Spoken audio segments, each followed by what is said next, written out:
بسم الله الرحمن الرحيم قد أفلح المؤمنون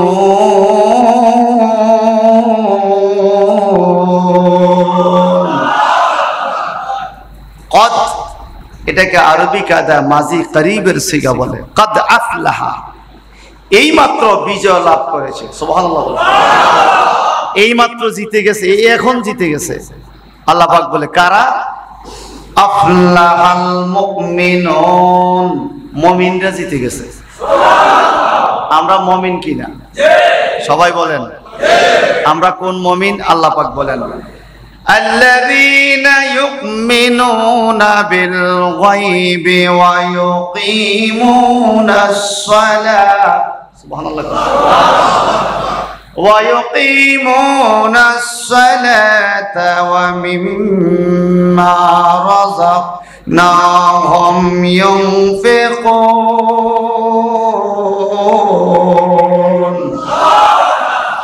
আমরা আল্লাহ বলেন ওই মুমিনরা বিজয় লাভ করেছে আল্লাযীনা ইউমিনুনা বিল গায়ব যারা না দেখা জিনিসের উপর ঈমান এনেছে সুবহানাল্লাহ এখন না দেখা জিনিস কি আমানতু বিল্লাহ ওয়া মালাইকাতিহি ওয়া কুতুবিহি ওয়া রাসূলিহি ওয়াল ইয়াউমিল আখির আমানতু বিল্লাহ আল্লাহর উপর ঈমান এনেছি আল্লাহকে কোনোদিন দেখি নাই ওয়া মালাইকাতিহি ফেরেশতাদের উপর ঈমান এনেছি ফেরেশতা কোনোদিন দেখি নাই ওয়া কুতুবিহি আসমানি সকল কিতাবের প্রতি ঈমান এনেছি কোরআন ছাড়া অন্য আসমানি কিতাব দেখি নাই ওয়া রাসূলিহি আল্লাহর সমস্ত রাসূলদের প্রতি ঈমান এনেছি আমরা একজন রাসূলও দেখি নাই ঠিক কি না আমরা কোন রাসূল দেখছি না রাসূল আছে কি না সবাই বলেন আল্লাহ আছে কি না আল্লাহ বলেন আমানতু বিল্লাহ এটা যে আমরা বললাম আল্লাহর উপর ঈমান আনছি আল্লাহ আছে যদি বলেন নাই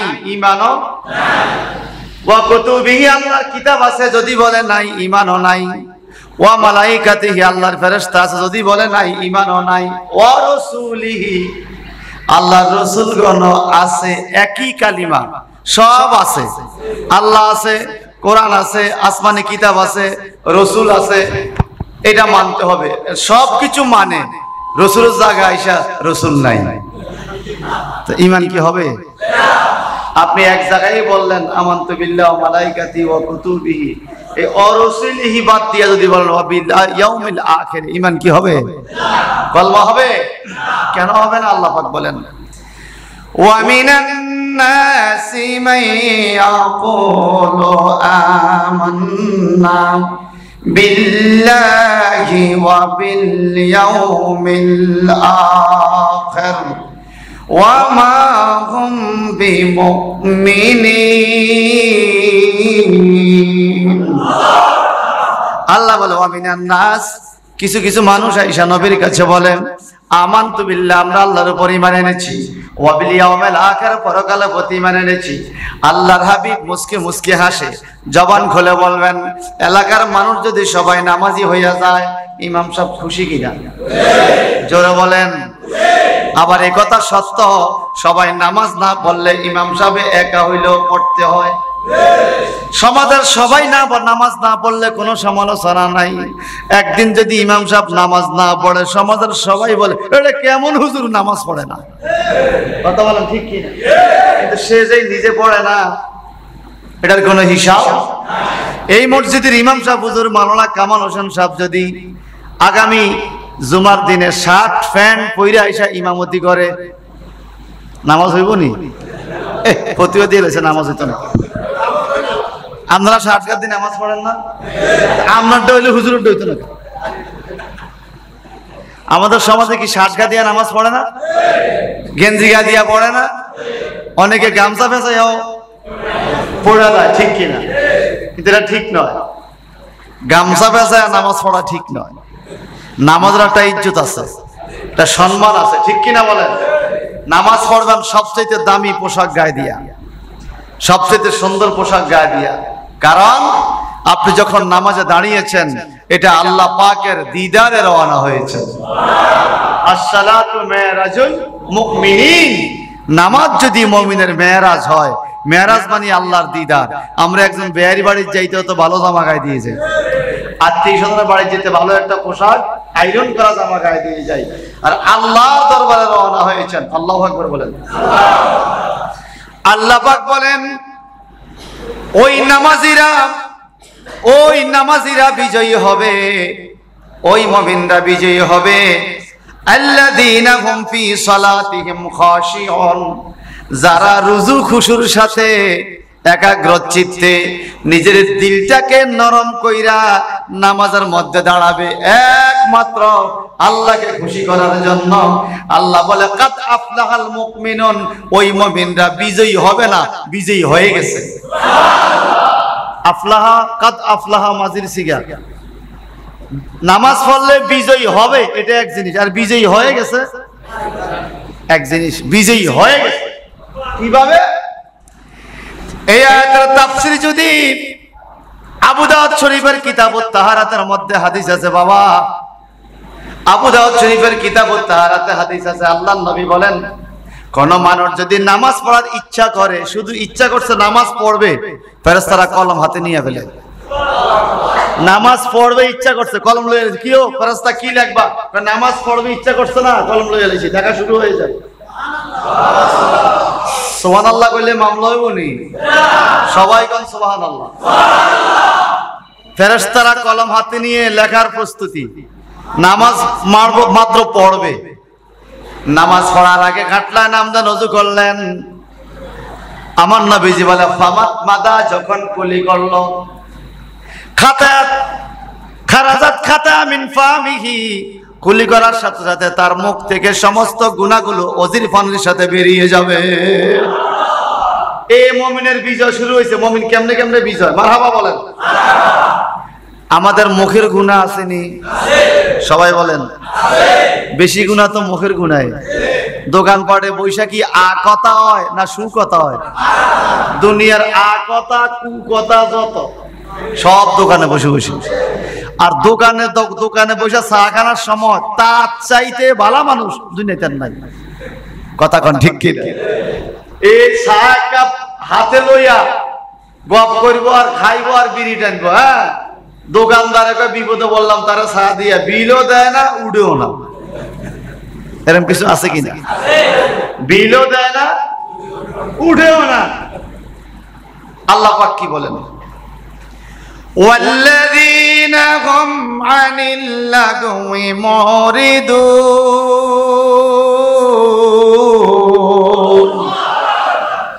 ওই মুমিনরা বিজয় লাভ করবে যারা তাদের জবানকে হেফাজত রাখবে, অনর্থক কথা বলবে না, পয়সা কথা বলবে না, মিথ্যা কথা বলবে না, গীবত গাইবে না, চগলখড়ি করবে না। ওই মুমিনরা বিজয় বাজান রে। বর্তমানে নামাজির কোনো অভাব নাই, যথেষ্ট নামাজি আছে, কিন্তু নামাজ পড়তে কম পড়ে না, গীবত গাইতেও কম গায় না, নামাজ পড়তে কম পড়ে না, মিথ্যা কথা বলতেও কম বলে না, নামাজ পড়তে কম পড়ে না, মানুষের ক্ষতি করতেও কম করে না।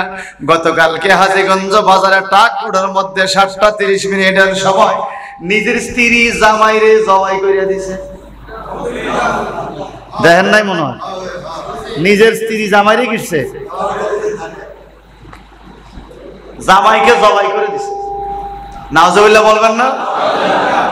যদি এই মহিলা নামাজি হতো, যদি তার অন্তরে আল্লাহর ভয় থাকতো, যদি তার জবানটা সে হেফাজত করতে পারত, যদি তার লজ্জাস্থানকে সে হেফাজত করতে পারত, আয়াত আসছে এরপরে ওয়াল্লাযিনা হুম লিফুরুজিহিম হাফিজুন, যদি লজ্জাস্থানকে হেফাজত করতে পারত, তাহলে স্বামী এভাবে স্ত্রীর সাথে জবাই হয় না। এখন তো ভয় লাগতেছে, আমার নিজের ঘরে ঘুমাইতে তখন ভয় লাগে, দাও শ্রেণী লুকাইয়া সাবি ফগড় ঘুমাইতে কথা কয় না। কার বউ কখন খেতে বুঝা মুশকিল, কার বউ কখন খেতে বুঝা মুশকিল।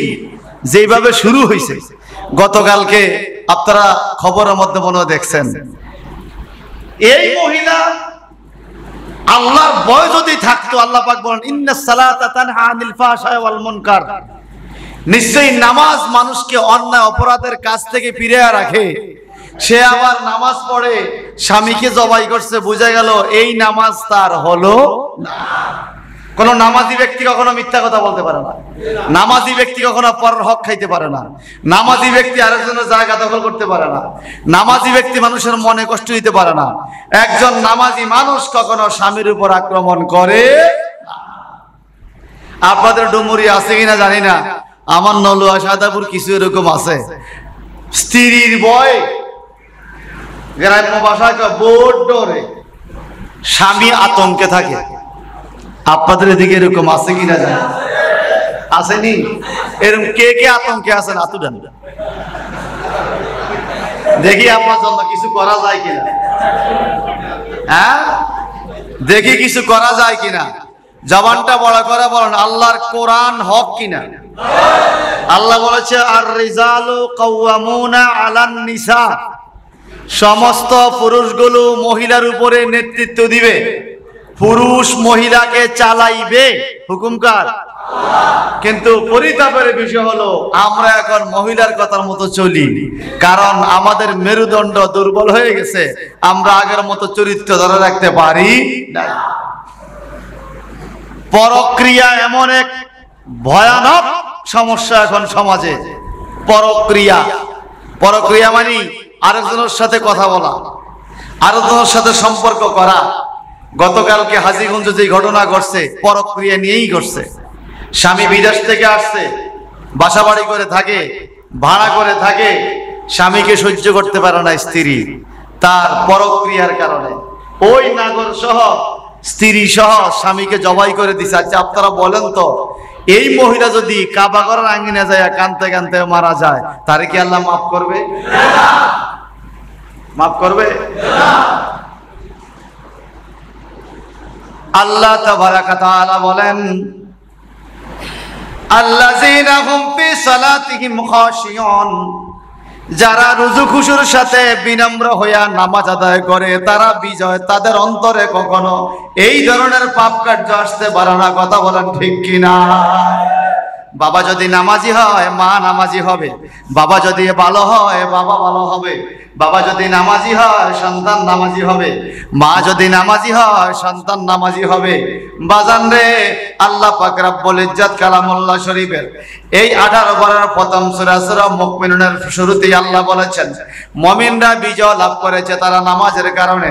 এখন নামাজ পড়তে গেলে কুলি করে মানুষ, কুলির কারণে ফামাত মাদা যখন কুলি করে খারাজাত খাতায়া মিন ফাহামিহি, তার মুখ থেকে গুনাহগুলো ঝরে যায়। আল্লাহর হাবিব বলেন, যখন নাকের মধ্যে পানি দেয় নাকের গুনাহ মাফ হয়ে যায়, যখন চেহারা দৌত করে চেহারার গুনাহ মাফ হয়ে যায়, যখন হাত দৌত করে হাতের গুনাহ মাফ হয়ে যায়, গাল মাসা মাথা মাসা পাও দৌত করা সব গুনাহ মাফ হয়ে যায়। সাহাবায়ে কেরাম বলেন, নবী গো ওযু তো আর গোসল না, ওযুর টাইমে যে অঙ্গ প্রত্যঙ্গগুলো দৌত করা হয় ওগুলো মাফ হয়ে যায়। যেখানে পানি লাগে না ওই গুনাহ কিভাবে মাফ করা যাবে?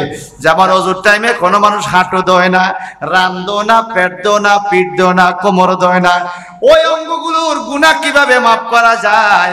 আল্লাহর হাবিব বলেন, ওযু করার পরে এভাবে শাহাদাত আঙ্গুলটা যদি আকাশের দিকে উঠাইয়া আশহাদু আল্লা ইলাহা ইল্লাল্লাহু ওয়াহদাহু লা শারীকা লাহু ওয়া আশহাদু আন্না মুহাম্মাদান আবদুহু রাসূলুহু বলে তুমি যদি মসজিদ দিকে রওনা হয়ে যাও, তুমি যখন নামাজের মুসল্লা দাঁড়াইবা, এই দাঁড়াইবার পূর্বেই তোমার পুরা বডির গুনাহ আল্লাহ মাফ করে দিবে।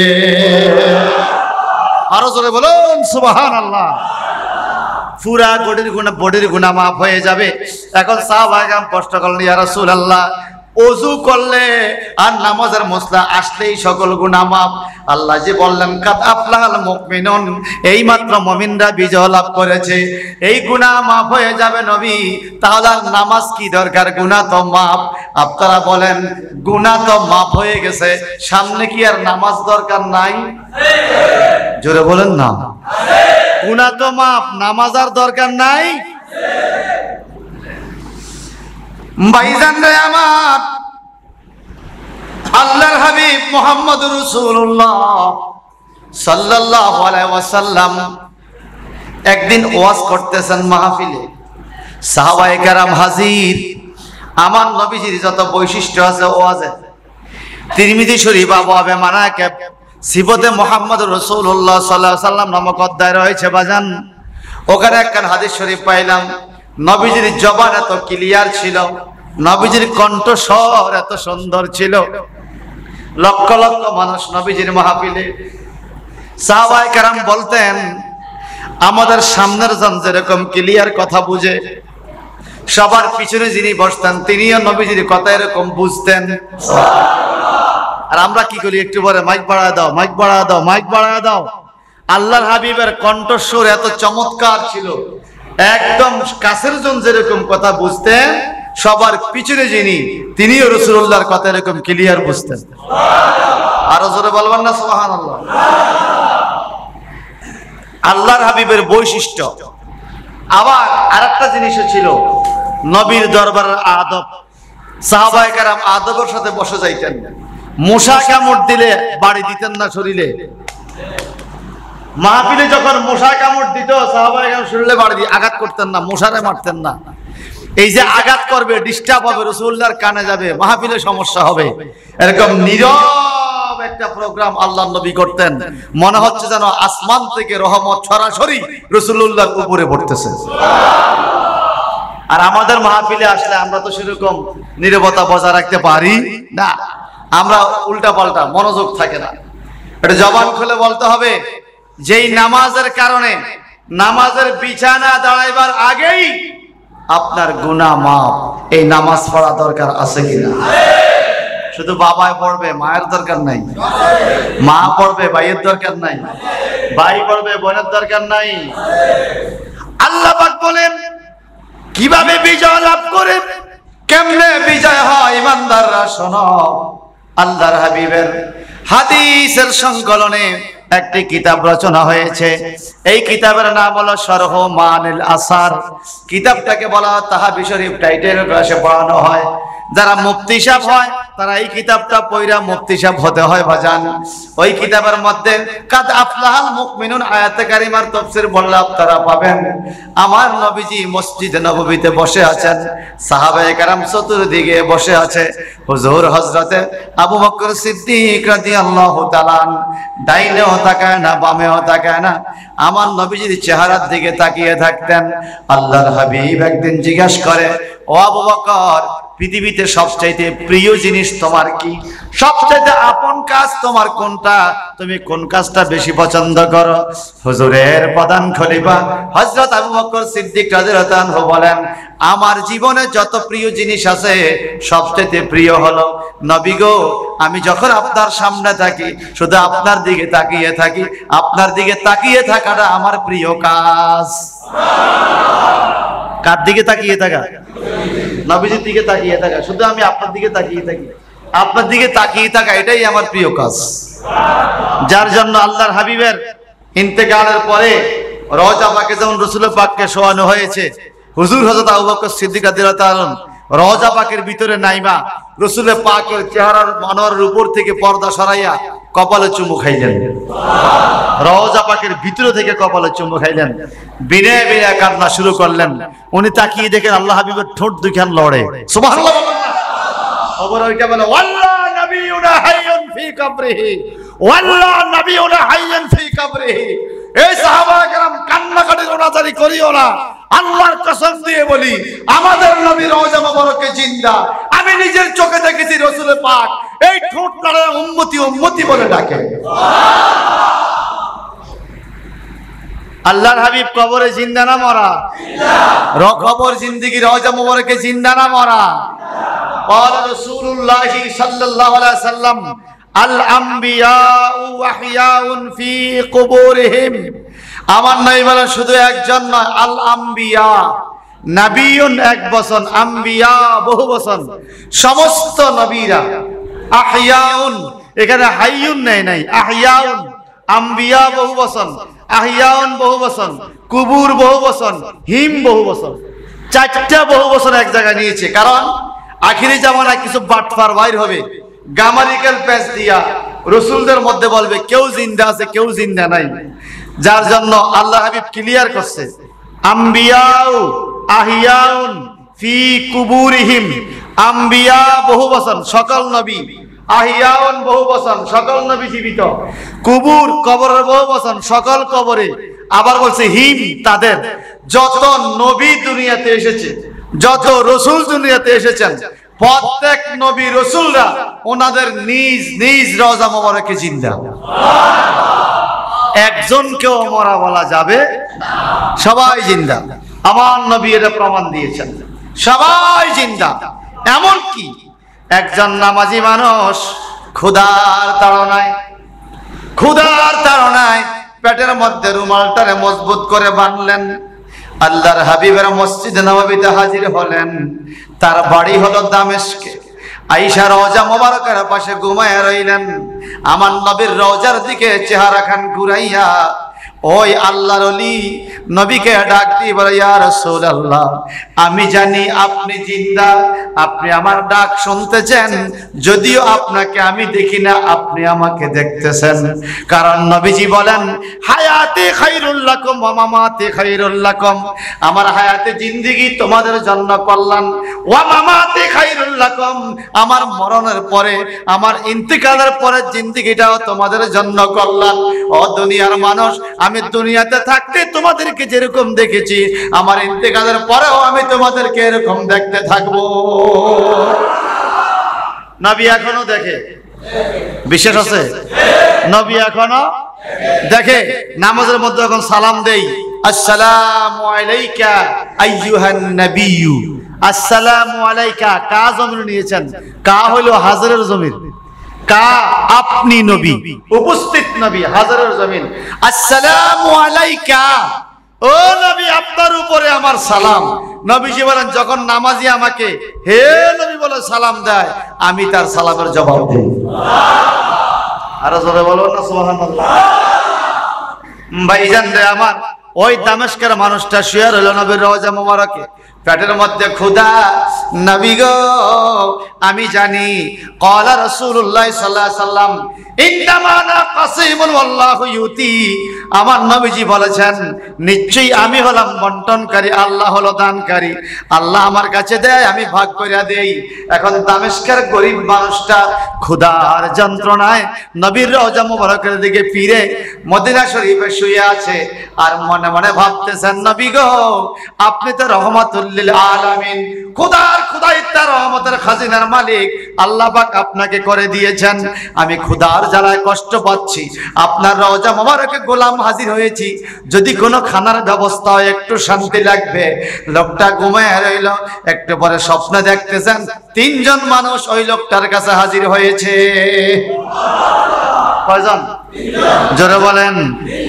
একজন মাঝখানে দাঁড়ানো, ডান দিকে একজন, বাম দিকে একজন। ওই লোকটাকে ডানের বামের দুইজন ডেকে বলে, এ ঘুমন্ত মানুষ, দামেস্ক থেকে যন্ত্রণায় নাও নাও রুটি নাও, আমাদের মেহমান তোমার জন্য রুটি নিয়ে আসছে।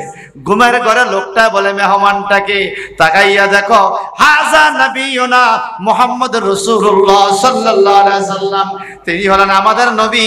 তুমি স্বপ্নের ঘরে নবীকে দেখতে পাচ্ছ, এই নাও রুটিটা তুমি খাও, তোমার ক্ষুধার জ্বালা আমার নবী সইতে পারে না।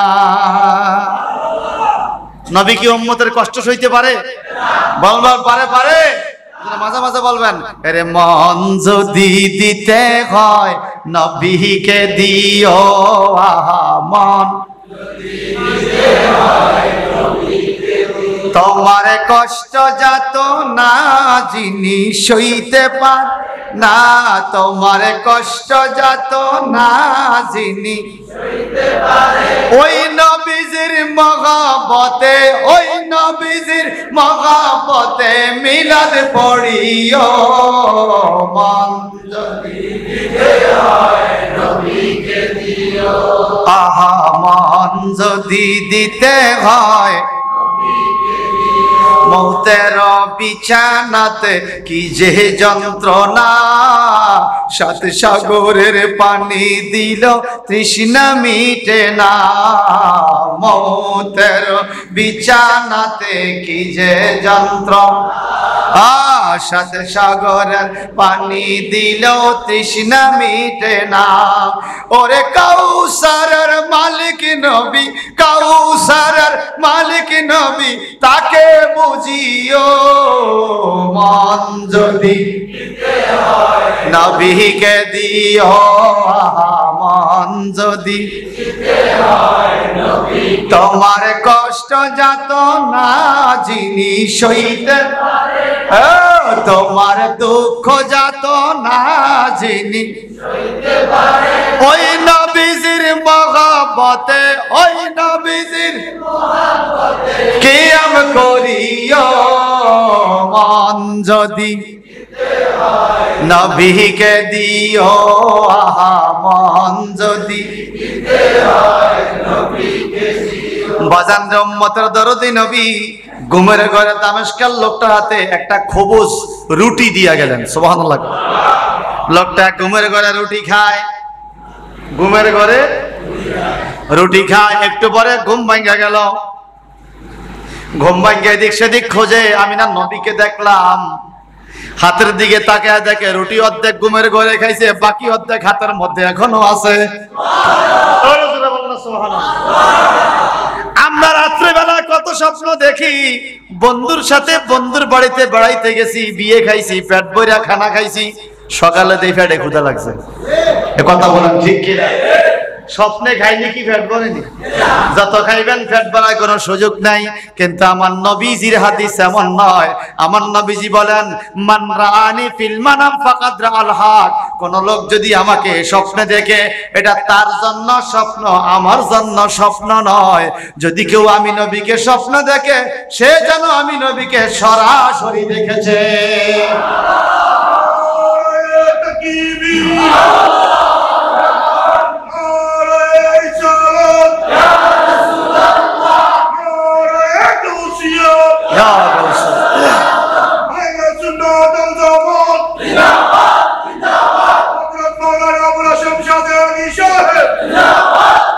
এই লোকটা স্বপ্ন দেখছে নবী রুটি দিয়া গেছে, ঘুমের থেকে উঠে দেখে অর্ধেক রুটি এখনো হাতে আছে। আরো জোরে বলবেন না সুবহানাল্লাহ। সেই নবী কি এখনো উম্মতের সাথে দেখা দেয় কি দেয় না? নবী তো আসতে চায়, কিন্তু নবী রওনা হয়েও ফিরে যায়। তার কারণ আমার ইবাদতের মধ্যে ত্রুটি আছে। কি আছে? রাসূল পাকের দিদার পাওয়ার জন্য একজন ইমানদারের সবচাইতে বড় মূল্যবান কাজ হলো হালাল খানা। কি খানা? আরো জোরে বলেন না। হালাল রুজি, হালাল খানা। আপনি হারাম খাইয়া আরো কানলেও কি কাজ হবে? বলেন কাজ হবে? ভাই সাহেব, আমার আয়াতে কারিমার পরিপ্রেক্ষিতে হালাল হারামের কথা যেহেতু আসছে, একটু বলতে হয়। বলবো বলবো বলবো আল্লাহর হাবিব বলেন, একজন মুসাফির সফরকারী মরুভূমির মধ্যে আইসা ইয়া দাইহে ইলাস সামা ইয়া রাব্বি ইয়া রাব্বি ইয়া রাব্বি ইয়া দাইহে ইলাস সামা ইয়া রাব্বি। তার দুইটা হাত আকাশের দিকে তুলে আল্লাহকে ডাকে ইয়া রাব্বি ইয়া রাব্বি ইয়া রাব্বি। কিন্তু আল্লাহ পাক তার দোয়া কবুল করে না। আমার নবী ওয়াজ করে, সাহাবায়ে কেরাম শুনতেছে ইয়া রাব্বি ইয়া রাব্বি। সাহাবায়ে কেরাম বলে, নবী গো, এই লোকটা কিভাবে দোয়া করে? বড় জমিনের মধ্যে গড়াগড়ি করে কান্দে। বাজানরে, জীবনে আমরা বহু মুনাজাত করছি, বহু মুনাজাতে চোখের পানি ছেড়েছি, কিন্তু গড়াগড়ি করে কিন্তু কাঁদছি কিনা কারো মনে পড়ে না। ছোট বাচ্চাকে যেরকম মায় কিছু না দিলে জমিনের মধ্যে গড়াগড়ি করে কান্দে, ওই মানুষটা মরুভূমির মধ্যে গড়াগড়ি করে কান্দে। ইয়া দাইয়া ইলাস সামা, দুইটা হাত আকাশের দিকে, ইয়া রাব্বি ইয়া রাব্বি, আমাকে মাফ করে দেন, আমি ভুল করেছি, আমি অন্যায় করেছি। কাঁদতে কাঁদতে চোখের পানি পড়তে পড়তে তার গাল বায়া বায়া মরুভূমির মধ্যে পড়ে। মরুভূমির বালু মাখা কাদাগুলো তার চেহারা ঢাইকা গেছে। এইভাবে সে গড়াগড়ি করে কান্দে, কিন্তু আল্লাহ পাক তার দোয়া কবুল করে না। সাহাবায়ে কেরাম জানতে চাইলেন, ইয়া রাসূলুল্লাহ, এত কান্নার পরেও, মরুভূমিতে গড়াগড়ি করার পরেও আল্লাহ পাক তার প্রতি কেন দয়া করে না? তার কি দোষ, কি অপরাধ? আমার নবীজি বলেন, মাতামু হারামুন ওয়া মালবাসু হারামুন ওয়া মাশরাবু মাশরাবু হারামুন, সে মাশরাব মানে যা কিছু পান করছে এটা হলো হালাল, মাতাম মানে যা কিছু খাইছে ওটা হলো হালাল, মালবাস মানে এখন যে কানতেছে গায়ের জামাটা এটাও তার হারাম টাকার কিনা। এত হারাম শরীরে থাকলে তো আরো গড়াগড়ি করলো, আল্লাহ তারে মাফ করবে না। একটু জবান দিয়া কি বলা যাবে না আউযুবিল্লাহ। এখন আমাদের সমাজে কি হয়ে গেছে অবস্থা, নামাজ পড়তেও কম পড়ে না, সুদ খাইতেও কম খায় না, নামাজ পড়তেও কম পড়ে না, ঘুষ খাইতেও কম খায় না, নামাজ পড়তে কম পড়ে না, আরেকজনের জায়গা দখল করতেও কম করে না, আছে কিনা? জমি ছিল 4.5 ঘন্টা, 3 বছর চাষ করছে, 3 বছর পরে হয়ে গেছে 5.5 ঘন্টা। এই কথা ঠিক কিনা বলেন? এরকম জমি দখল করে আছে কিনা বলেন? এটা কি হালাল না হারাম? আচ্ছা এই লোকে কাবার ইমাম হইলো কি লাভ হইব? আরেকজনের জায়গা দখল, নাউজুবিল্লাহ বলেন। কে কত ভালো মানুষ, দেখতে তো খুব ভালো দেখা যায়, খুব ভালো ইবাদত করতেছে, কার ভিতরে কি আছে এটা সে জানে আর তার আল্লাহ জানে। জমিন মাপলে বুঝা যাইবো এতে কদ্দুর বালা, কথা বলেন ঠিক কিনা? জমি মাপলে ধরা খাবে কতটুকু ভালো। একজন লোক যদি আপনার 2 শতক জায়গা দখল করে, সে শুধু আপনাকে ঠকায় নাই তো, চতুর্দিকের জমিওয়ালারা ঠকাইছে, কথা কোন ঠিক কিনা? শুধু এটা না, আরো কাউকে ঠকাইছে। জমিন চাষ দিতে আসছে ট্রাক্টরওয়ালায়, আপনি বলছেন জমি 4 ঘন্টা কিন্তু মাপ লইব 5 ঘন্টা, এই ঠকাইছেন ট্রাক্টরওয়ালারে 1 ঘন্টা, কথা কোন ঠিক কিনা? জমিন স্কিমওয়ালা পানি দেয়, এতে পানি ঢেলে রাখছে কি রেডে ভুরে না কা, জমি 4 ঘন্টা কতক্ষণ লাগে, আসলে তো 5 ঘন্টা হয়ে গেছে, কথা বলেন ঠিক কিনা? ঠগাইলেন জমিওয়ালারে, আইনলেন রোয়াওয়ালারে, রোয়াওয়ালা করে কদ্দুর 4 ঘন্টা, এটার মানজা বাঁকা হয়ে গেছে, রুইতে রুইতে জমি শেষ হয় না, জমি তো 4 ঘন্টার জায়গা 5 ঘন্টা। ঠগাইলেন রোয়াওয়ালারে, এই কথা কোন ঠিক কিনা? নিরি দিলেন চুক্তি, নিরিওয়ালারও ঠগাইলেন, দানওয়ালারও ঠগাইলেন, শেষ গেছে দান লইতো মেশিন লইয়া, চুক্তি দিলেন 4 ঘন্টা দান লইয়া তো তোরা এত কেজি দান দিয়ে দিমু, এই বেটা সারাদিন লইয়া শেষ করে না, কিরে ওই 4 ঘন্টার দান না তো, দান তো 5 ঘন্টা। তা আপনি কি চিন্তা করছেন আপনি জমি 1 ঘন্টা দখল করে কত লোকেরও ঠগাইছেন, আর এত লোকেরও ঠগাইয়া এল্লাল্লাহ জিকির করে ব্যস্ত পায় লাইবেন? এত সোজা না, এত সোজা। আমাদের দেশের মানুষ এখন বাপ দেখলে বোঝা যায় ব্যস্ত মনে আমার ঘরের ফ্রিজে আছে, লামাইয়া ঢুকে যাবো, এই কথা কোন ঠিক কিনা? আল্লাহ পাক বলেন আল্লাযীনা হুম ফী সালাতিহিম খাশিউন, যারা অষ্টমকাম গুছাইয়া বিনম্র হইয়া মনটাকে নরম কইরা নামাজ পড়বে, এদের নামাজটা হবে কবুলিয়ত নামাজ। আর ওই মানুষটি আল্লাহর হাবিবের মুহাম্মদুর রাসূলুল্লাহ সাল্লাল্লাহু আলাইহি সাল্লামের মসজিদে নববীর কথা বলতেছিলাম, বললাম ওই মানুষটা এমন মানুষ যে দুনিয়াতে থাইকাও আল্লাহর হাবিবের হাত থেকে খানা পাইছে। কেন? সে পেটের মধ্যে গামছা বাঁধছে কিন্তু হারাম খায় নাই। কি খায় নাই? যে কথা বললাম, আমাদের নবী আমার কাছে আসতে চায় কিন্তু আমাদের রুজির মধ্যে কি আছে? সবাই বলেন শতকরা 2-4 জন যদি পাওয়া যায় হালাল রুজি, আর বেশিরভাগই সুদ ঘুষ খাইয়া আবার আল্লাহ রাস্তা দান করে। এটা কি হবে? জোরে বলেন না। 2 টাকা সুদ খাইয়া 2 লাখ টাকা দান করলেও কি এটা হবে নাকি? হবে না। কিন্তু আমাদের সমাজ তো এখন এমনই হচ্ছে। একজন শিল্পপতিকে দাওয়াত দিয়ে ফুলের মালা মাথায়, তাকে দাওয়াত দিয়েছে, শিল্পপতির টাকার উৎস কি, কোথায় থেকে টাকা আসে নিজেও জানে না, জানে কয় না, কারো কাছে বলে না। স্বামীর বেতন 10,000, মাসে খরচ করে 20,000, কোনদিন স্ত্রী জিগা না বাকি 10,000 কই থেকে আইছে? কথা বলেন ঠিক কিনা? বাস্তব কথা। আমার নলুয়া এক লোকেরে বিয়ের জন্য দেখার জন্য আসছে, 10,000 টাকা বেতনে চাকরি করে, একটা কোম্পানি চাকরি, মাইয়ার ভাবে দিতই না বিয়া। আমার মায়া মরে যাব, 10,000 টাকা কোনো টাকা নিয়ে যাবে, হবে না, দিব না। মুখতারে বুঝে, আরে ভাই দেন, ছেলেটা ভালো, যত ভালো, টাকা তো নাই, তারে খাওয়াইবো কি? পরে মুখতারে কানে কানে কয় বেতন 10,000, আলগা আছে। কি আছে? আলগা বুঝিননি? এই হুজুরের ধরে যায় তো, হুজুরে যখন তাবিজ দিব তখন বুঝবেন আলগা কারে কয়। আলগা বুঝেন? আলগা আলগা কত? আলগা আরো 1010 পায়, বেতন 10, আলগা 10। প্রথম হালাল 10-এর উপরে মাইয়ার বা রাজি নাই, আলগার উপরে রাজি। আলগা ধরছে না, শুধু মাইয়ারও ধরছে না, মাইয়ার বাপেরও ধরছে, বাপেরও ধরছে, মাইয়ারও ধরছে আলগা। এই জন্যই তো জবাই করে। এ কথা কোন ঠিক কিনা? এই আলগার তাবিজ হইল কোরআন শরীফ। আল্লাহ পাক বলেন কাসাব, আল্লাহ নবী বলেন কাসাবুল হালালে ফরিদাতুন বাদাল ফারিদা। হালাল পথে রুজি করা ফরজের থেকে বড় ফরজ। নামাজ পড়া যত বড় ফরজ, হালাল রুজি করা তার চাইতে বড় ফরজ। তাহলে ওই লোকটার মতো মরুভূমির মধ্যে কানবেন, দোয়া কবুল হবে না বাজান। দোয়া কবুল হওয়ার জন্য প্রধান শর্ত হলো হালাল পথে রুজি করা। কথা বলেন ঠিক কিনা? এখন আমাদের রুজি হালাল পথে থাকা দরকার আছে কিনা বলেন? ভাই সাহেব, বন্ধুরা আমার, আল্লাহ পাক বলেন কাদ আফলাহাল মুমিনুন, ওই মুমিনরা বিজয় লাভ করবে যারা নামাজ ঠিকমতো পড়বে। এখান থেকে আমি সামনের দিকে যাচ্ছি, অল্প সময়ের মধ্যে মাহফিল শেষ হয়ে যাবে। ইতিমধ্যে রান্না বান্না ক্লিয়ার হয়ে গেছে, প্যাকেটিং ক্লিয়ার হয়ে গেছে। বাজানরে আমার, আল্লাহর হাবিবের কথা অনুযায়ী একটা কথা আপনাদেরকে শোনাবো। নবীজি মসজিদে নববীতে বসে আছে, সাহাবায়ে কেরাম মাহফিলে বসে আছে। এখান থেকে আমি সামনে গিয়েছিলাম, আপনাদের এই কথা মনে আসেনি?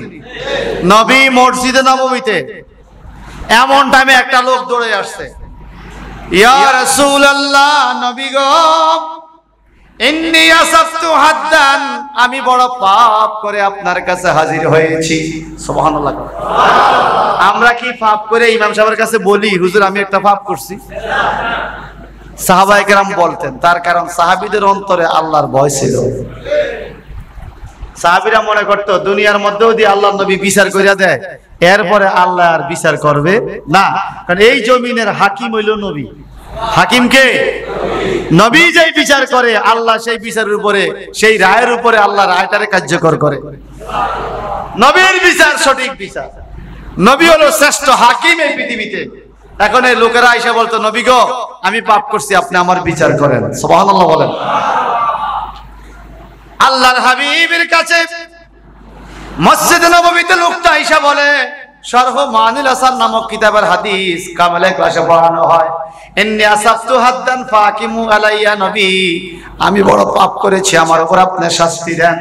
আমি বড় অন্যায় করেছি, আমার উপর শাস্তি দেন। এই কথা বলতেই আমার নবী তার সাথে কোনো কথা বলে না, কোনো আওয়াজ নাই, কোনো আওয়াজ নাই, কোনো আওয়াজ নাই।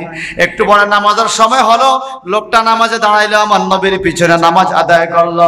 নবী যখন সালাম ফিরাইলেন, ফাকামা রাজুলুন ওয়া ক্বালা ইয়া রাসূলুল্লাহ ইন্নী আসাফতু হাদ্দান ফাকিমু আলাইয়া বি কিতাবিল্লাহ।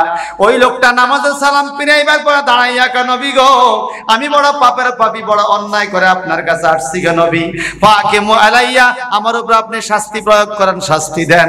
মিন কিতাবিল্লাহ, আল্লাহর কিতাবে এই পাপের জন্য যেই শাস্তি, যদি হাত কাটতে হয় কাটেন, চোখ খুলতে হয় খোলেন, যদি আমার শিরচ্ছেদ করতে হয় করেন, যদি আগুনে পোড়াইতে আপনি আমাকে পোড়াইয়া দেন, যদি আমাকে ফাঁসি দিতে হয় ফাঁসি দেন, আমার কোনো দাবি থাকবে না গো নবী, আমি পাপ করছি, আপনি আমার শাস্তি দেন।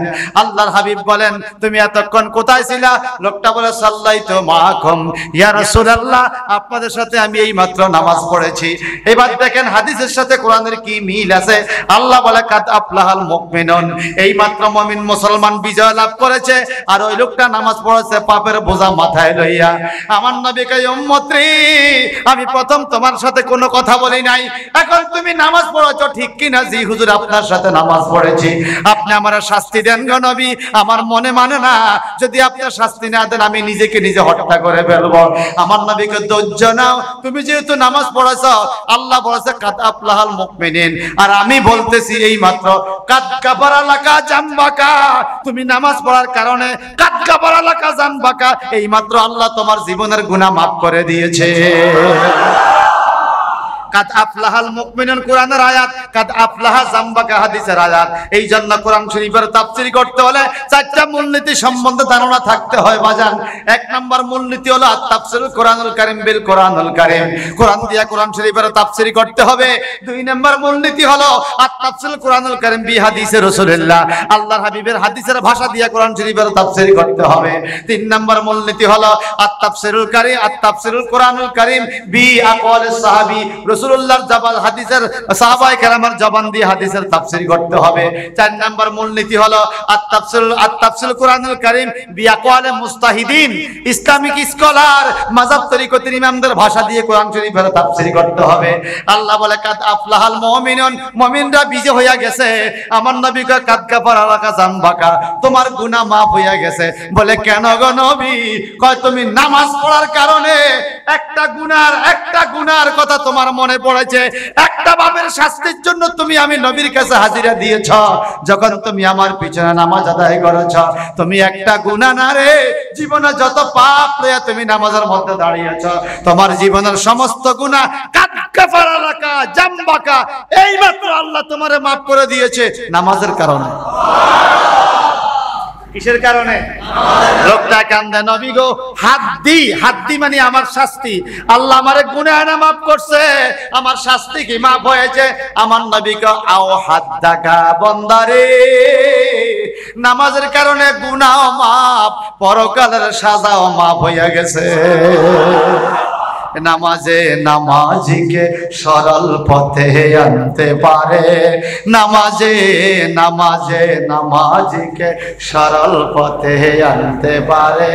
নামাজে আরে যেই নামাজে নবীজি নাই নামাজ পড়ে কি লাভ হবে? আরে যেই নামাজে নবীজি নাই নামাজ পড়ে হবে, নামাজে নামাজিকে সরল পথে আনতে পারে। নামাজে নামাজিকে সরল পথে আনতে পারে। নামাজ পড়লে গুনাহ মাফ হয় কিনা? আরো জোরে বলেন। আরেকটা কথা বলে সামনের আয়াতে যাচ্ছি, আমাদের কপালটার দাম আসেনি না? নাই থাকে তো কইতেন। এই কপালের দাম আছে? নাই কপালের দাম নাই। মসজিদ কাকে বলে? মসজিদ কাকে বলে? মসজিদ ইসমে জরফের সিগা, জরফে মাকান। মসজিদ শব্দ অর্থ হলো সেজদার জায়গা। সেজদা দেয় কি দিয়া? জোরে বলেন। জায়গার নাম ছিল হরিপুর।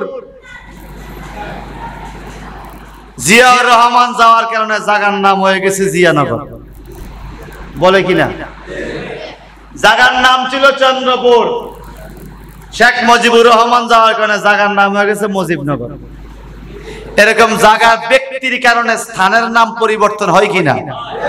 জায়গার নাম ছিল ইয়াসরিব, নবীজি যাওয়ার কারণে হয়ে গেছে মদিনা মুনাওয়ারা, নূরের শহর।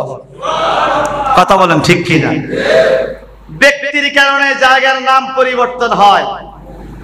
বুঝা গেল অনেকদিন আগের একটা জায়গা হঠাৎ করে নাম পরিবর্তন হয়েছে, যেই ব্যক্তির কারণে ওই লোকটার দাম আছে। এ কথা কয় না? এই লোকটার দামের কারণে জায়গার নাম পরিবর্তন। এই জায়গাটা আরো 200 বছর আগে এই জায়গার নাম ব্যাপারী বাড়ির একটা সাধারণ মাঠ ছিল, এটার নাম মসজিদ ছিল না। যখন কোন মুসল্লি এখানে কপাল ঠেকায়া দিছে, এই জমিনে সেজদা দিয়েছে, বাংলাতে বলে সেজদার স্থান, আরবিতে বলে মসজিদ।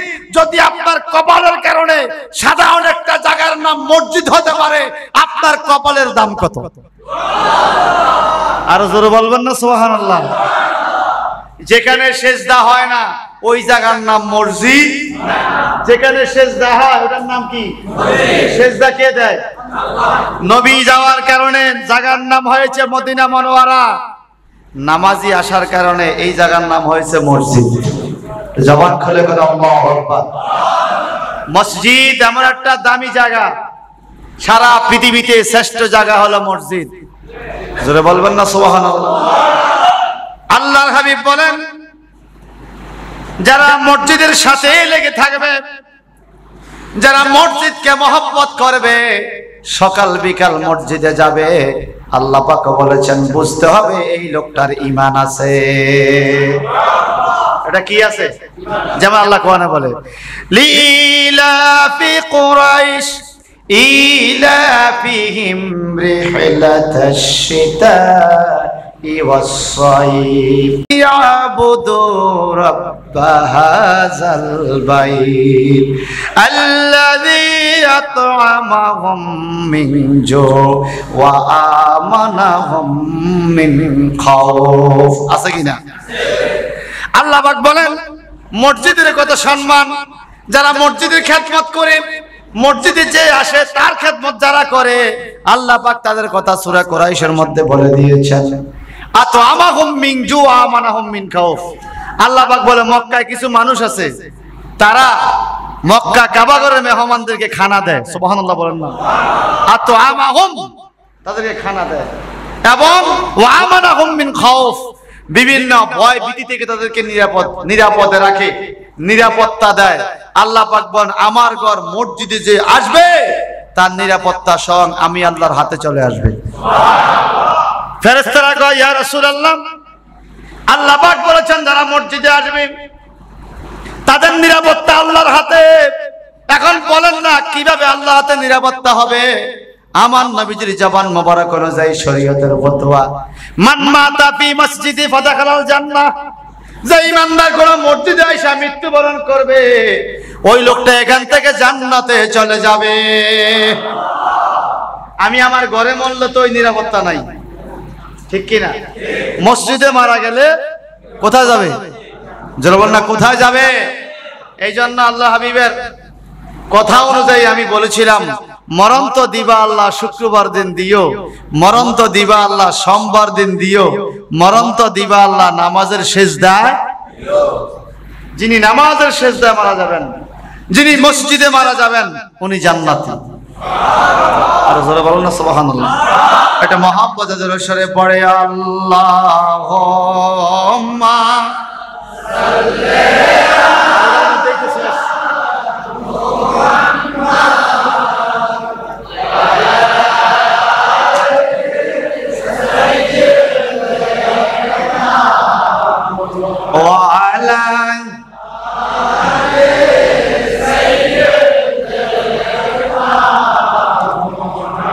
আইসা একা যাইবা একা কবরে, আইসা জোরে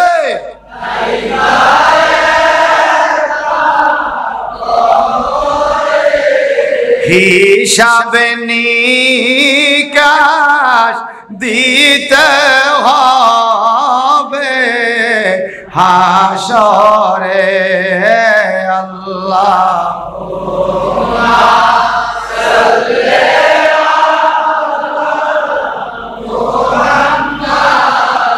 ওয়া আলা আলি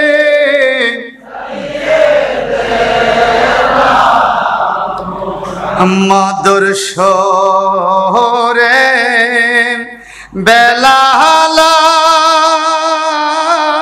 আযান পুকারে, মধুর সুরে বেলাল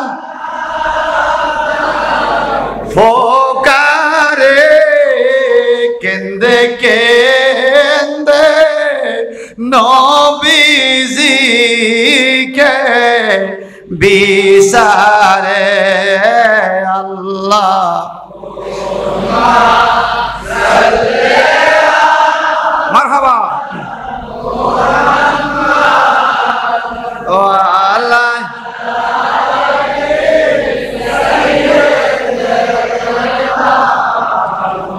একজন মানুষের প্রাপ্ত বয়স হওয়া থেকে মৃত্যু পর্যন্ত এক ওয়াক্ত নামাজও মাফ নাকি আছে? সবাই কোন মাফ নাই। একজন পুরুষের প্রাপ্ত বয়স 7 বছর থেকে শুরু করেন যদি মৃত্যু পর্যন্ত এক ওয়াক্ত নামাজও মাফ। মহিলাদের মাসিক ভাবে কিছু নামাজ মাফ আছে, কিন্তু পুরুষের কোন নামাজ মাফ নাই। কথা ঠিক কিনা? জনগণ ঠিক কিনা? আপনি যে পড়তেছেন না টোটালে পড়তেছেন না, এরকম আছে কিনা? জোরে বলেন, জবান খুলে বলেন, নামাজ কি নিজের না পরের? সবাই কোন বিবিকার না পরের? বিবিকার, বোনকার, ভাইকার, আমার দেহটা কার? আমি আমার এগুলো সব নিজের।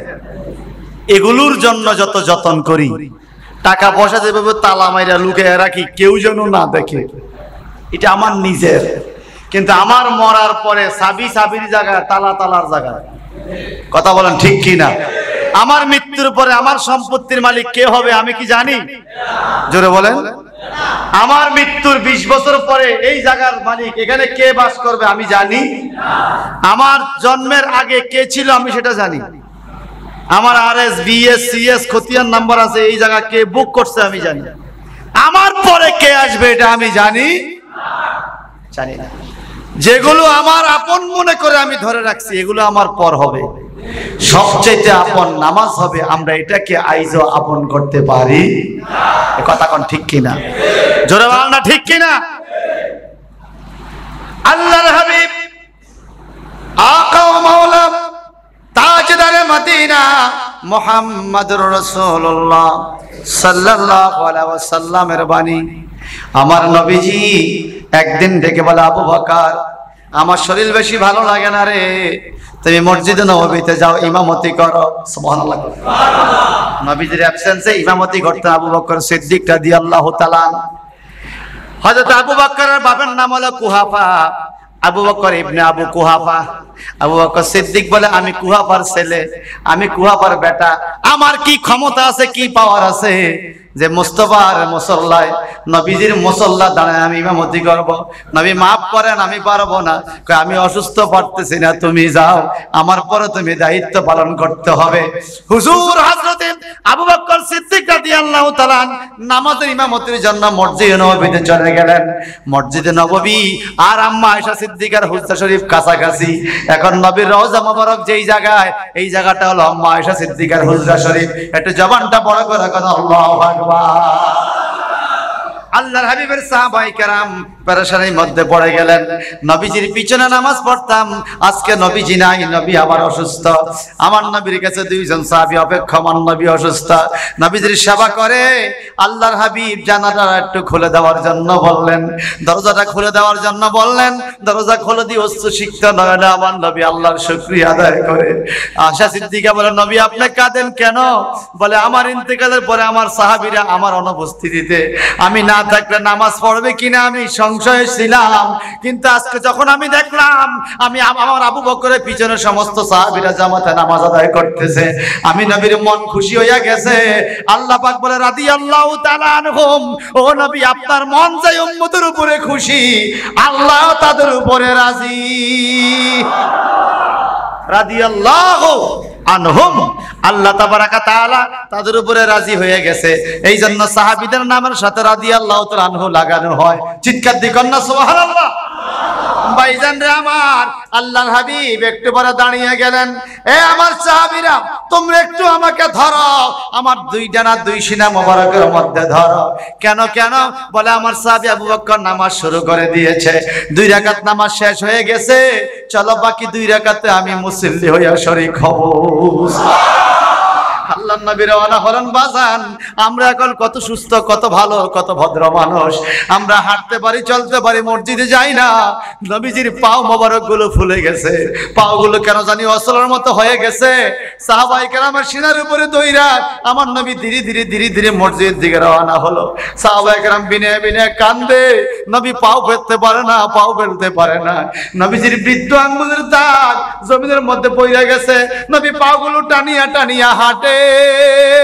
সাহাবায়ে কেরাম কয়, নবী গো আপনি যাবেন না মসজিদে, ঘরে থাকেন, আপনি পাওটা নিয়ে হাঁটতেছেন, হাঁটতেই তো পারেন না। আমার নবী কয়, না রে না, মসজিদে যেতে হবে, মসজিদে জামাত পড়লেই তো নামাজটা পরিপূর্ণ আদায় হয়। আর জোরে কন্যা সুবহানাল্লাহ।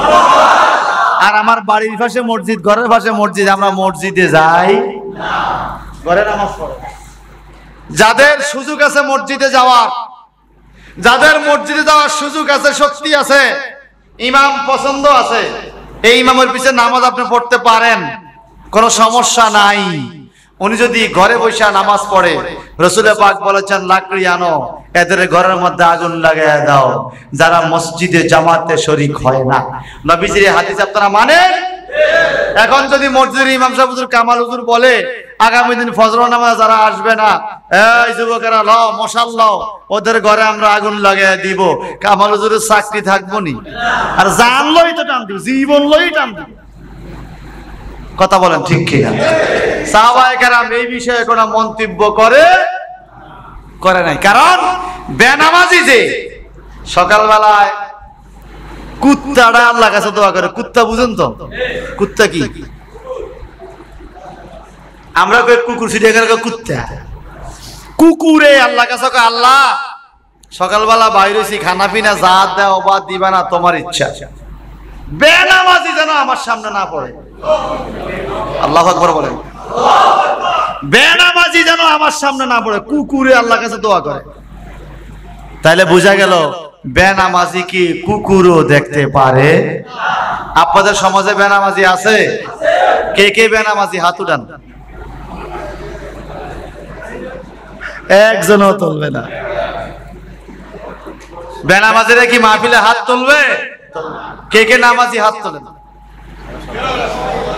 নারে তাকবীর, নারে রিসালাত। নামাজিরা হাত তুলছে। এখন যে 5 ওয়াক্ত পড়ে না, সে হাত তুলেছে কোন নিয়তে? সে তুলছে হুজুর এবার ঈদের নামাজটা পড়ছে এই জন্য। নামাজ দৈনিক কয় ওয়াক্ত?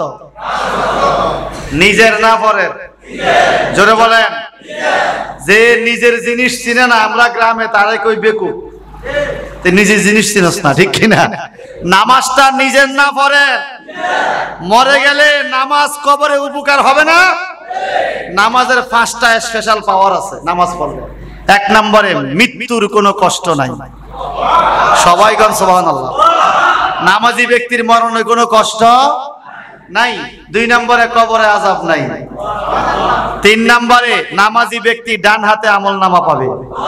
আর জোরে কোন সুবহানাল্লাহ। 4 নম্বরে কঠিন ফুলসেরাত বিদ্যুতের মতো পার হবে।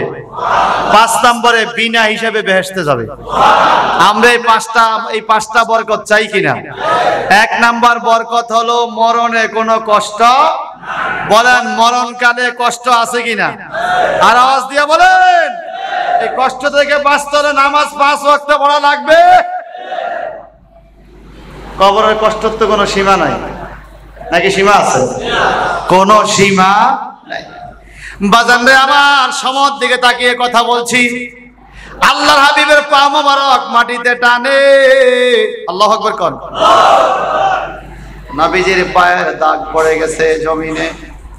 সাহাবায়ে কেরাম কান্দে, নবীজি মনে আর কোনোদিন পা গুলো ফেলতে পারবে না। যা হোক মসজিদে চলে গেলেন। মসজিদের পিছনের কাতারে গিয়া নবী আমার দাঁড়াবেন। পিছনের কাতারে সাহাবীরা হাতে তালি দেওয়া শুরু করছে নামাজ অবস্থায়।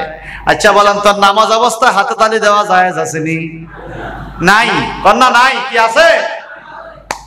নামাজ এরকম করবেন জায়েজ হইব? সাহাবায়ে কেরামের মনে রাখবেন, এইভাবে হাতে তালি দেওয়া এটা মুসলমানদের কালচার নয়। মুসলমানদের কালচার হলো 1 হাতের পেট 1 হাতের পিঠ। সাহাবায়ে কেরাম নিয়ত বানছে, যখন আল্লাহর নবী পিছনের কাতারে আসছে, পিছনের কাতারে সাহাবীরা এইভাবে হাত তালি দেওয়া শুরু করছে। সামনের কাতারে সাহাবী এরপরে জায়গা করে দেয়, নবী আমার দ্বিতীয় কাতারে গেলেন। এরপরে কাতারে হাত তালি দেয়, নবী আমার এরপরে কাতারে গেলেন। এরপরে হাত তালি দিল, নবী আমার এরপরে কাতারে গেলেন। এইভাবে আবু বকর সিদ্দিক রাদিয়াল্লাহু তাআলা উনি হলেন ইমাম। ইমাম সাহেবের মনে বড় পেরেশানি। ইমাম সাহেব জানেন নবী কোনোদিন জামাত তারক করে না, জামাতের সাথে নবী আমার নামাজ আদায় করে। ইমাম সাহেব হযরত আবু বকর সিদ্দিক রাদিয়াল্লাহু তাআলা টেনশনে আছে, নবী যদি আমার পিছে আইসা দাঁড়ায় আমার উপায় নাই, আমি নবীর সামনে ইমামতি করতে পারবো না। আল্লাহু আকবার। নামাজ অবস্থা নবীর কথা আনা জায়েজ আছে কিনা? নামাজ অবস্থা নবীর কথা স্মরণ আনা জায়েজ আছে কিনা? শুধু জায়েজ আবু বকর সিদ্দিকের সুন্নাত। আবু বকর সিদ্দিক নরমাল কোন লোক নয়। সমস্ত নবীদের পরে আমার নবীর উম্মতের আবু বকর সিদ্দিকের মর্যাদা হলো সবচাইতে বেশি। সুবহানাল্লাহ বলেন। আবু বকর সিদ্দিক এসে আমার নবী বলেছেন, আবু বকর তুমি আমার দুনিয়ার বন্ধু, জান্নাতের বন্ধু। আল্লাহু আকবার। আবু বকর সিদ্দিক ইমামতি করে। আবু বকর সিদ্দিক রাদিয়াল্লাহু তাআলা যখন বুঝলেন নবী আসছে, আস্তে করে ইমামতির জায়গা থেকে পিছে আইসা গেল, আমার নবীকে সামনে দিয়ে দিলেন। প্রথম 2 রাকাতের ইমামতি আবু বকর সিদ্দিক রাদিয়াল্লাহু তাআলা করলেন। দ্বিতীয় 2 রাকাতের ইমামতি আমার নবীজি করলেন। 4 রাকাত ওয়াক্ত নামাজের 2 জন ইমাম। আল্লাহু আকবার। আমাদের দেশে কয়জন ইমাম থাকে? জোরে বলেন। একটা মাসালা জানালন, ইমাম সাহেব নামাজ অবস্থায় নামাজ ছাড়তে পারবে, আরেকজনকে নামাজের দায়িত্ব দিতে পারবে, এটা জায়েজ আছে। কিন্তু এটার কিছু শর্ত আছে। শর্ত হলো ইমাম সাহেবের ওযু ভেঙে গেছে। ওযু ভাঙতে পারে না? পারে তো। এখন ওযু ভাঙা অবস্থায় কি নামাজ পড়াইলে হইব নাকি? যদিও হাজীগঞ্জ বড় মসজিদে এক ইমাম সাহেব হুজুরে পড়াইছে, ওযু ভেঙে গেছে, এরপরেও নামাজ পড়াইছে, নামাজ শেষ করে বলাইছে। পিছনের মুসল্লি কয়েকজন শুনছে, হুজুর আপনার তো ওযু ভাঙছে। মারতেন না, কথা কইেন না, এত বড় জামাত সৌষধ দিলে মানুষ খারাপ কইব। এই পিছনের ৩-৪ জনের হুজুরে হাত দিয়ে দিছে ৫,০০০ ১০,০০০ কইরা, এরপরও কথা কি থায়নি। তারা টাকাও খাইছে, বাজারও যায়, কথাও ইমামতি গেছে। আচ্ছা, যে ইমাম সাহেবের অন্তরে এই ভয়টা নাই, ওযু ভাঙে গেছে, সে নামাজ ভাঙে নাই, পরবর্তী ইমামকে দায়িত্ব দেয় নাই, এটা কি ইমাম না বাটফার? কত বড় জাহিল হলে এই কাজ করতে পারে। আমার একবার মনে আছে, আমি ঠান্ডার কারণে ৪-৫ দিন তাইমুম করে নামাজ পড়ছি, শ্বাস বেড়ে গেছে। তো তাইমুম করে আসর নামাজ পড়িয়া বাইরেছি, মাহফিলে যাবো। হাজীগঞ্জ ছোট মসজিদে আর সিওনা হুজুর নামাজ পড়ে, তাই আমি তালে তালে দাঁড়িয়ে গেছি ইমামতি। আমার মনে হয়েছে মাসালার কথা, ওযুকারী মুসল্লির সামনে তাইমুমকারী ইমাম ইমামতি করতে পারবে না। কথা বুঝছেন? এটা অনেক আপনারা জানেন কিনা জানি না। তায়াম্মুমও পবিত্রতা, ওযুও। তা আপনি যখন বালু দিয়ে তায়াম্মুম করলেন, ওযুটা হইলো মজবুত। যিনি ওযু করবে উনি তায়াম্মুমকারী ইমামের পিছনে দাঁড়াবে না। এখন পিছনে শত মুসল্লি ওযু করতেছে, ওযুওয়ালা। আমি যখন নামাজ 2 রাকাত পড়ে বলাইছি, তখন আমার মনে হইছে, হায় হায়, আমি না তায়াম্মুম, আমার তো ওযু না।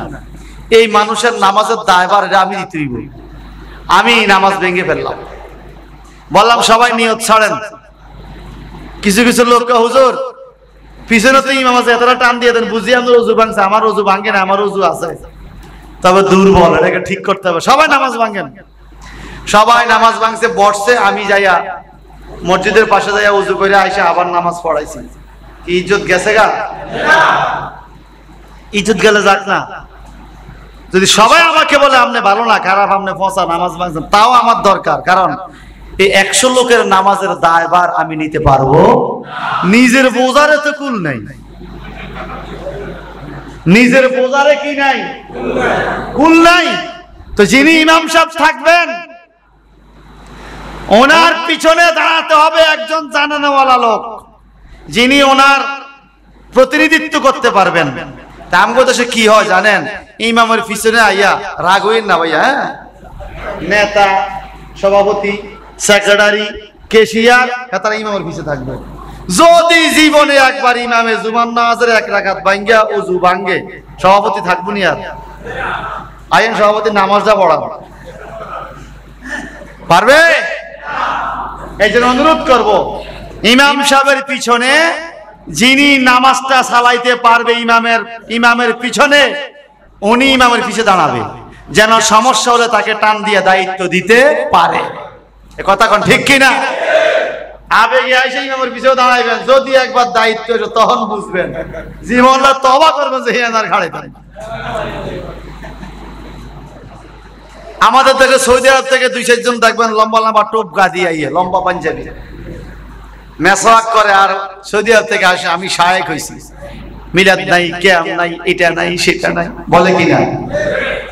এক লোক আকানিয়া নাসিরপুরের এরকম কল ধরে গেছে, শ্বশুর বাড়ি বেড়াইতে, লম্বা জুব্বা, সৌদি আরব থেকে জুব্বা গাদ দিয়ে আইছে। জামাই মাশাআল্লাহ, জামাই তো লম্বা জুব্বা গাইছে, এই জামাই, নামাজ পড়ান, নামাজ পড়ান। জামাই তো সামনে দিছে নামাজ পড়াইতে, জামাই তো প্রথম রাকাতে কুল আউযু বিন নাস পড়ে ফেলাইছে, এখন আর সূরাটা হয় না। কোরআন শরীফের সর্বশেষ সূরা কি? কুল আউযু বিন নাস।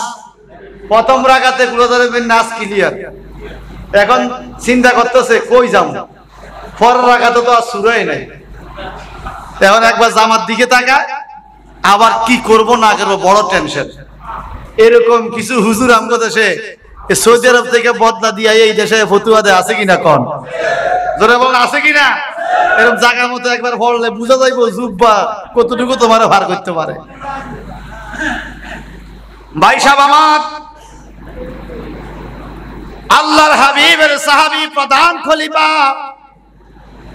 আবু বকর সিদ্দিক রাদিয়াল্লাহু তাআলা পিছনে চলে আইছে, আমার নবীকে সামনে দিয়ে দিছে। সুবহানাল্লাহ। আবু বকর সিদ্দিকের কি ওযু ভাঙছে? না। কোন কারণে ইমাম চেঞ্জ করা যাবে? ওযু ভাঙলে ইমাম চেঞ্জ করতে হবে। পাগল হইয়া গেছে, উল্টা পাল্টা কয়, তখন আরেকজনের দায়িত্ব নিবে। নামাজ অবস্থা পাগল হইতে পারে, অথবা নামাজ অবস্থায় বেহুশ হয়ে পড়ে গেছে ইমাম সাহেব, অনেক সময় মারাও তো যায়। পরবর্তী নামাজ চালায় নিবে, অথবা কেরাত ভুলে গেছে, সামনে আর চালাইতে পারতেছে না, পরবর্তী আরেকজন আসবে বাজান। কিন্তু আবু বকর সিদ্দিক রাদিয়াল্লাহু তাআলার ব্রেন বিকৃত হয় নাই, উনি আয়াত ভুলে যান নাই, ওনার ওযুও ভাঙে নাই। আমার নবীরে টান দিয়া সামনে নিয়ে গেছে। যেটা শরীয়তে জায়েজ নাই, বিনা কারণে ইমাম পাল্টানো যায় না। আবু বকর সিদ্দিক চিৎকার দিয়ে বলে, আমার নবীর সামনে আমি দাঁড়াতে পারবো না, শরীয়ত যা খুশি তা হোক, আমি তো শরীয়তের প্রবর্তকদের সামনে দিয়ে দিছি। আল্লাহর হাবিব ইমামতি করলেন, আল্লাহ পাক জিবরাইলকে পাঠায়, ইয়া রাসূলুল্লাহ খাসসাতান লাকা তাকরীমান লাকা ওয়া তাশরীফান লাকা, খাস করে এই পদ্ধতি আপনার জন্য জায়েজ, আপনার ইজ্জতে আপনার সম্মানে এটা জায়েজ, বিনা কারণে ইমাম পরিবর্তন করা জায়েজ নয়। কিন্তু আপনি নবী যখন কোন জামাতে হাজির হবেন, বিনা কারণেই আপনাকে সামনে দেওয়া মুসল্লিদের দায়িত্ব হয়ে যাবে। মুসল্লিদের দায়িত্ব। আল্লাহর হাবিব নামাজের সালাম ফিরাইলেন, মারহাবা করেন। নবীজি আমারটাকে বলেন, তোমরা নামাজ পড়েছ, নামাজ হলো ইমাদুদ্দিন, ইসলামের খুঁটি। এই সমাজের মানুষগুলো মুসলমান, এটা বুঝার প্রথম খুঁটি হলো নামাজ। সমাজের সবাই যদি নামাজ আদায় করে, ওই সমাজের মধ্যে আল্লাহর খাস রহমত নাজিল হয়, ঠিক কিনা বলে? নবী যদি পাও সেজাইয়া পাও টাইনা মসজিদে আসতে পারে, আমরা আসতে পারবো না? হুজুর এখানে ইমামতি আপনার জায়গানো আপনি পড়ান, হাবর সাহেব বলতে হবে 5 ওয়াক্ত নামাজে কজন লোক হয়? কিছু কিছু লোক মাগরিবে একটু বেশি হয় তুলনামূলক, আসরের তুলনা মাগরিবে বেশি, এশা আর একটু কমে, ফজরের টাইমে হুজুরে অনেক সময় একলা। কথা বলেন ঠিক কিনা? এটা চন্দ্র আছে, বন্ধু চিনা যায় সফরে, মুসল্লি চিনা যায় ফজরে, ঠিক কিনা? বন্ধু বুঝা যায় কে আপন বন্ধু, সফরে গেলে আপনি বুঝবেন এতে কদ্দুর আপন। আমরা ডাইনে দে, বামে দে, সামনে সিট দে, জানলা কিনে দিদে। কথা বলেন ঠিক কিনা? বন্ধু চিনা যায় সফরে, মুসল্লি চিনা যায় কথা কয় না কোথায়? ফজরে। যদি আজকের ওয়াজের পরে আগামী দিন সকালবেলা এই মসজিদে অন্তত 2 জন মুসল্লিও বাড়ে, তো বুঝবেন যে 11তম মাহফিল কইরা কিছু হইলেও লাভ হইছে। কথা কথা ঠিক কিনা? কি আপনারা কি আসবেন মসজিদে? না, কথা ক্লিয়ার না, ক্লিয়ার না। মসজিদে আসবেন কি আল্লাহর জন্য না নিজের জন্য? আপনি জীবনও মসজিদে না আইলে আল্লাহর কি লস আছে নাকি? আপনি সারা জীবন আসলে আল্লাহর লাভ আছে নাকি? নামাজ পড়লে আমার লাভ, নামাজ না পড়লে আমারই লস। আল্লাহু আকবার বলেন। নবী আমার নিজে মসজিদে নববীতে নামাজ পড়ায়, মুসল্লি বাড়তে বাড়তে বাড়তে বাড়তে এত বেশি মুসল্লি হয়ে গেছে, মসজিদে জায়গা হয় না। মসজিদের পাশে একজন ইহুদির জায়গা ছিল। হুজুর হযরত আবু বকর সিদ্দিক রাদিয়াল্লাহু তাআলা ঘরের সমস্ত আসবাবপত্র বিক্রি করে ওই ইহুদির থেকে জায়গাটা খরিদ করে আল্লাহর নবীর মসজিদে নববীতে দান করে দিলেন। মুসল্লি বাইরে গেছে, জায়গা দান করে দিছে। সুবহানাল্লাহ বলেন না? অনেক সময় মসজিদের কারণে সামাজিক স্বার্থে মসজিদের আশেপাশের জায়গা দেওয়ান লাগেনি, বলেন দেওয়া লাগে। হুজুর হযরত আবু বকর সিদ্দিক রাদিয়াল্লাহু তাআলা মসজিদের পাশের জায়গাটা দান করে দিলেন, আর মসজিদ নববীটা বড় হয়ে গেল। আমার নবী বললেন, আমার নবীজি বললেন, আসো আসো বাকি জায়গাটার কাজ করতে হবে, ভিটা বানতে হবে। নবী আমার মাথা টুকরি লইয়া, বালুর টুকরি মাথায় লইয়া ভিটার মধ্যে ভিটা বাঁধে। সাহাবায়ে কেরাম বালু মাথায় নিয়ে ভিটা বাঁধে। হুজুর কি করবেন? মসজিদ নববী হবে, আমি ভিটা বাঁধি। শোনো, আমি নবীর মাথার মাটি এই মসজিদে পড়ার কারণে, এই মসজিদে যদি কোনো মানুষ 1 রাকাত নামাজ পড়ে, তার আমল নামায় কমপক্ষে 1000, উপরে 50,000 রাকাতের সওয়াব দেওয়া হবে। মসজিদে নববীতে নামাজ পড়ছেন কেউ থাকলে হাত তোলেন। মসজিদে নববীতে নামাজ পড়েছেন? মাশাআল্লাহ মারহাবা, মাশাআল্লাহ মারহাবা। আল্লাহর হাবিব বলেন বাইনা বাইতি ওয়া বাইনা মিম্বারি রাউযাতুম মিন রিয়াজিল জান্নাহ, আমার ঘর এবং আমার মিম্বার, মসজিদের মিম্বারের মাঝখানে জায়গাটা বেহেশতের টুকরা, রাউযাতুম মিন রিয়াজিল জান্নাহ। ওইখানে নামাজ পড়লে কি শান্তি লাগে বাজান, মনে হচ্ছে বেহেশতের মধ্যে বসে বসে নামাজ পড়তেছেন। এটা বেহেশতের টুকরা। আল্লাহ হাবিব বলেন মসজিদে নববীতে কাজ করো সবাই। নবীজি নিজে টুকরি লইয়া কাজ করে। আল্লাহর হাবিবের বুকের পশম মোবারক গুলো এত সুন্দর ছিল। তিরমিজি শরীফ সিবতে মুহাম্মদ রাসূলুল্লাহ সাল্লাল্লাহু আলাইহি ওয়াসাল্লাম কদ্দার মধ্যে হাদিস পাইলাম, নবীজি চাদর গায়ে দিয়েছেন, এখন বুতাম, তখন বুতাম ছিল না। নবীজির চাদর পাকে পাকে নবীজির বুক মোবারকের পশম গুলো ময়ূরের পাখা যেরকম জিগ জিগ করে, তার চাইতে আরো বেশি জিগ জিগ করতে পশম গুলোকে যেন ভাঁজ করে রাখছে। এত সুন্দর রেখা। সাহাবায়ে কেরাম তাকাইয়া দেখে নবী আমার বালু পালায়, নবী আমার বালুর টুকরি মাথার মধ্যে নিলেন, বালু পুরে পুরে চুলগুলো ঢেকে গেল, বুকের পশম গুলো ঢেকে গেল। সাহাবায়ে কেরাম বলেন নবী গো আপনি বসে থাকেন, আমাদেরকে দেখাইয়া দেন, আপনার বুকের পশম গুলো দেখতে বড় চমৎকার, বালুতে ঢেকে গেছে গো নবী, আপনি এত কষ্ট করতে হবে না, আমাদেরকে বলেন আমরা কিভাবে পিঠাটা বানবো। আমার নবী বলেন আরে না, মসজিদের কাজে আমি নবী একটু শরীক হইতে হবে।